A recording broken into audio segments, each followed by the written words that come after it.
구원이라는 것은 단순히 우리가 죽어서 가는 문제가 아니라 구원이라는 것은 이 땅에서 시작되는 것입니다. 그렇기 때문에 하나님의 나라는 죽어서 가는 게 아니라 이 땅에서부터 살아가는 거예요. 그래서 이 땅에서부터 하나님의 나라에서 살아서 우리가 육신을 벗은 이후에도 하나님의 나라 가운데 들어가서 영원히 사는 것입니다.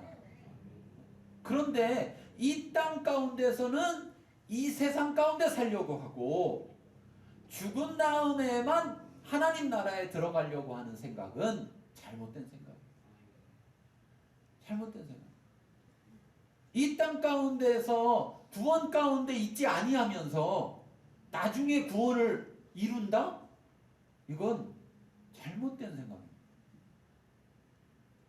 그렇다면 우리가 이 땅에서의 시작된 구원이 나중에까지도 온전히 이루어지게 하기 위해서 구원을 가장 중요한 것으로 우리가 여긴다면 우리 인생의 모든 초점이 어디에 맞춰져 있어야 되느냐를 알 수 있는 거예요. 그렇죠? 그러면 구원에 맞춰져 있어야 돼요. 그런데 어느 순간부터 구원이라는 게 별거 아닌 거가 돼버렸어요. 싸구려가 돼버렸어요. 값싼 구원이 돼버렸어요. 왜? 나는 하나도 지불한 적이 없거든요. 그렇죠? 여러분, 구원은 우리가 지불해서 살 수가 없습니다. 예수님께서 값을 지불하셨어요. 공짜가 아니에요. 예수님의 목숨의 값을 지불하고 사신 거예요. 그래서 우리에게 선물로 주셨어요. 그런데 그 구원을 우리가 잃어버리지 않기 위해서, 그 구원을 버리지 않기 위해서, 우리가 그 구원을 잘 가지고 있기 위해서는 우리가 값을 치러야 하는 것입니다. 값을 치러야 하는 거예요. 우리가 값을 치르지 아니하면서 이 구원이, 주어진 구원이 그저 내게 남아있기를 바라고 내가 가진 모든 것은 다른 것에다 값을 치른다면 내가 얻는 것은 구원이 아니라 내가 값을 치르는 것에 대가를 얻게 될 거예요. 근데 그게 분명 구원은 아니라는 사실. 그렇기 때문에 우리가 예수님을 잘 알아야 됩니다. 예수님을 잘 알아야 돼요. 예수님을 잘 안다는 것은 결국 예수님에 대해서 들은 이야기, 예수님이 누군지를 들은 이야기, 다시 말하면 복음, 그 복음을 잘 알게 된다는 것이고, 복음을 잘 안다는 그 전제 속에서 보면 우리는 우리에게 가장 중요한 것이 구원이라는 것을 알게 될 겁니다.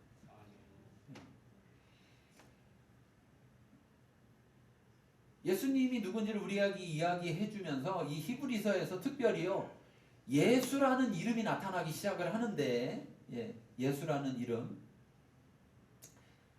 9절에 보면 예수라는 이름이 딱 나타나기 시작을 합니다. 그런데 이 히브리서에만 13장까지 있는데, 이 13장까지 있는 히브리서에 지금 2장 9절에서 처음으로 예수라는 이름이 나타나는데, 이 예수라는 이름이 히브리서에 총 15번이 나와요.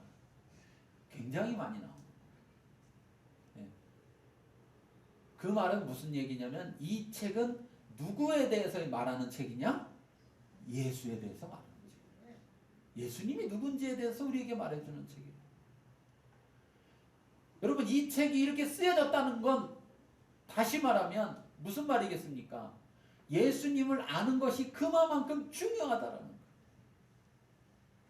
그런데 우리가 자꾸 놓치고 있다. 안다고 생각하고 내가 예수님 알지. 그런데 우리가 예수님의 모습 중에 어떤 모습으로 아느냐에 따라서 내가 아는 모습의 예수님만을 찾을 거예요. 그렇죠? 내가 알고 있는 예수님의 모습, 그 모습의 예수님만 찾을 거 아니에요. 그런데 예수님은 그 모습이 전부가 아니라는 사실이에요. 그래서 예수님을 온전히 알아야 돼요. 자, 2장 5절부터 9절까지를 같이 한번 읽어보겠습니다. 2장 5절부터 9절까지. 하느님이 우리가 말하는 바와 장차 올 세상을 천사들에게 복종하게 하심이 아니니라. 그러나 누구인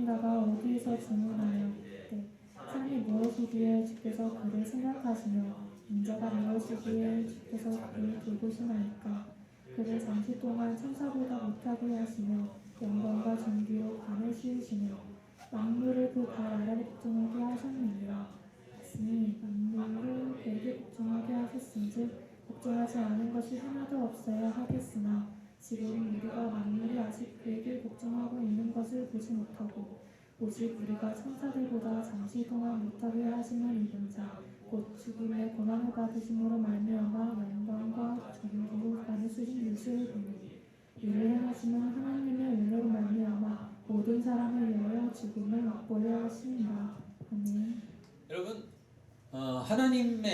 하나님께서 우리를 향하신 하나님의 사랑과 은혜가 무엇이냐라고 말할 때 그것을 한마디로 이야기하라면 바로 예수님인 거예요.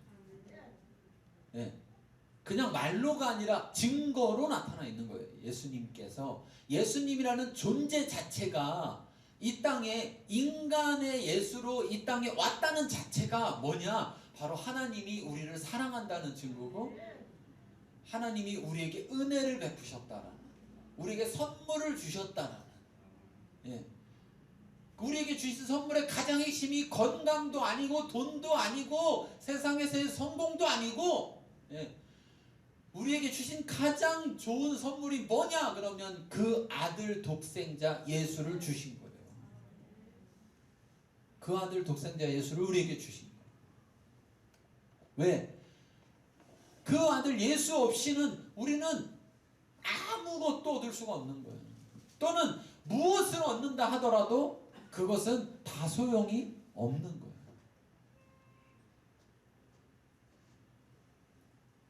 그 아들을 얼마나 중요하게 여겼느냐? 천사들과 비교했을 때 천사보다 훨씬 더, 예. 그래서 앞에서도 이야기했잖아요. 1장에서도 천사와 비교해서 이야기했잖아요. 예수님을. 그것처럼 여기에서도 또 이야기하면서, 왜 구약에서는 천사들을 통해서 하나님이 말씀을 전하신다라는 생각이 굉장히 많았기 때문에, 근데 인간 예수를 보니까 인간이 천사보다는 못한 거 아니야? 이런 사상들이 자꾸 생겨나니까 그들에게 더 분명하게 이야기하기 위해서 천사들을 통해서 이 세상을 하나님이 다스린다라고 생각했어요. 사람들은 그런 사상을 갖고 있던 사람들에게, 예, 이 세상, 자, 천사들에게 잠깐 내가 맡겨서 천사들을 통해서 하나님이 다스렸을지 몰라도, 자, 오는 세상, 장차 올 세상, 이 장차 올 세상은 두 가지를 말하는데,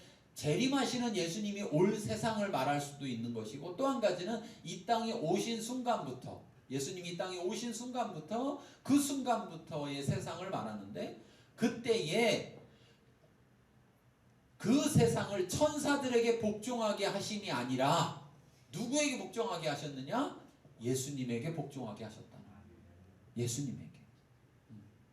그래서 마태복음 28장에도 보면 뭐라고 합니까? 하나님께서 하늘과 땅의 권세를 나에게, 예수님 자신에게 주셨으니, 그렇죠?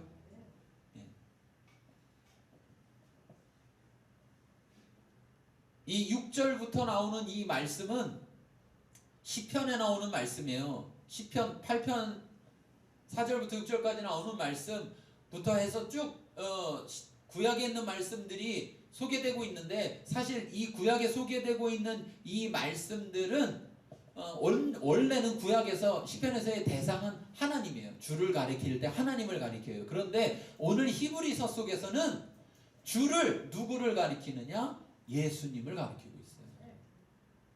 그러니까 예수님은 단순히 사람이 아니다.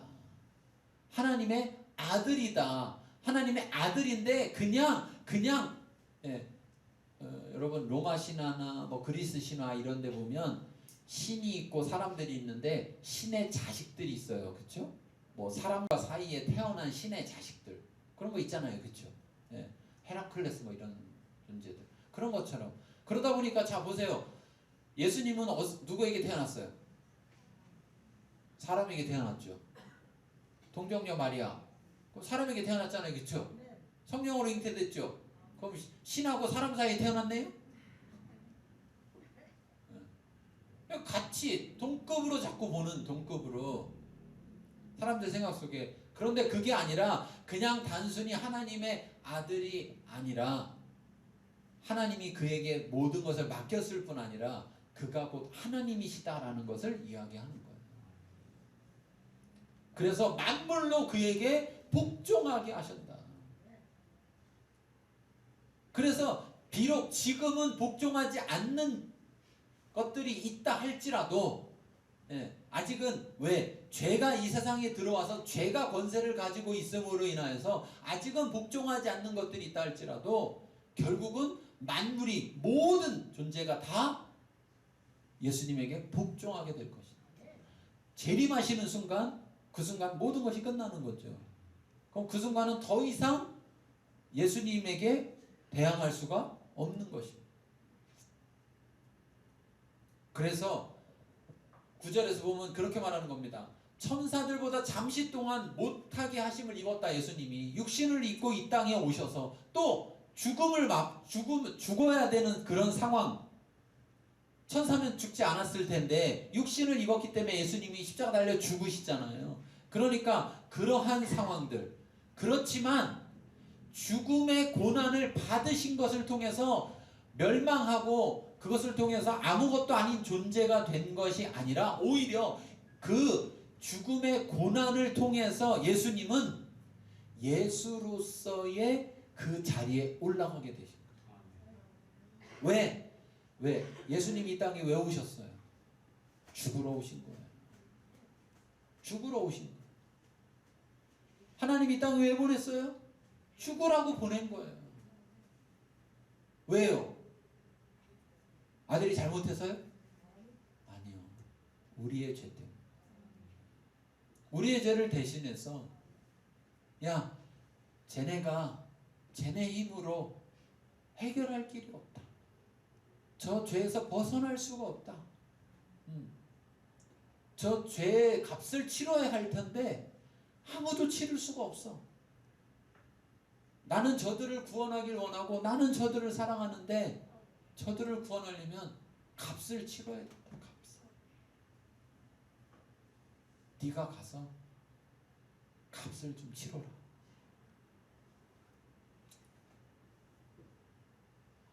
그래서 이 땅에 오셔서 죽으신 거죠.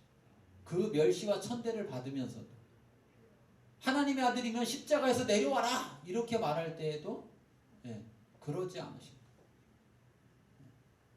그리고 십자가를 죽으심으로 죽음의 고난을 받았지만 그 죽음의 고난이 바로 예수가 예수되게 했다는 거예요. 예수가 왜 구원자라는 말이잖아요. 그 이름이. 구원자가 죽어야 우리를 구원할 수 있으니까 죽음으로 구원자가 되었다는 거예요. 그래서 영광과 존귀의 관을 쓰게 되셨다는 거예요. 그분이 이렇게 행하셨던 이 모든 것들은 하나님의 은혜라는 거예요. 하나님의 그 은혜로 말미암아 모든 사람을 위하여 죽음을 맛보려 하셨다. 하나님은 사실 죽을 필요가 없고 죽음 맛볼 필요가 없죠. 하나님과는 아주 생경한 단어라고 해야 되나요? 하나님한테 하나님의 입장에서 보면 이 뭐야 이거? 죽음? 그게 뭔데? 하나님은 죽음을 알 수가 없어. 왜? 하나님은 죽을 수가 없으니까. 사랑 때문에 죽음을 맛보신 거예요. 사랑 때문에. 왜? 죽음은 끝인데 예수님은 죽고 끝났으면 죽은 건데 죽고 부활하시잖아요. 그러니까 맛본 거가 돼. 맛본 거. 그러나 그 죽음을 통해서 우리의 값을 치르셨다. 여기에 중요한 사실이 있습니다. 죽음의 고난을 받으심으로 영광과 존귀로 관을 쓰셨다라.